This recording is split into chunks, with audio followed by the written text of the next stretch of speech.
কে করলি জামাই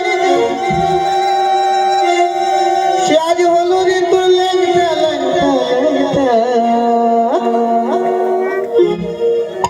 মেনকা মাথায় দিল ঘুমটা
মেনকা যেই না দেখেছে জামাইয়ের দিকে একবার তাকিয়ে দেখ, ও দেখেছে যখন সেই ঘোমটাটা টেনেছে।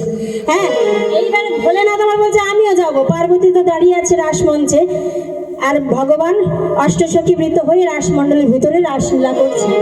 এইবারে পার্বতী আমার দাড়ি হিসেবে দাঁড় করেছে, বলে পার্বতীকে বলেছে কোনো পুরুষ মানুষজনের মধ্যে না আসে। এইবার ভোলেনাথ বলছে আমি তো গোপী সেজে এসেছি। এবার ভোলেনাথ চলেছে কেমন ভাবে দেখুন, সব ব্রজগোপীগণ যায় আর ভোলেনাথ চলেছে কেমন ভাবে।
সব গোপী গেল, কিন্তু ভোলেনাথকে দেখে মা পার্বতীর একটু ডাউট লাগলো।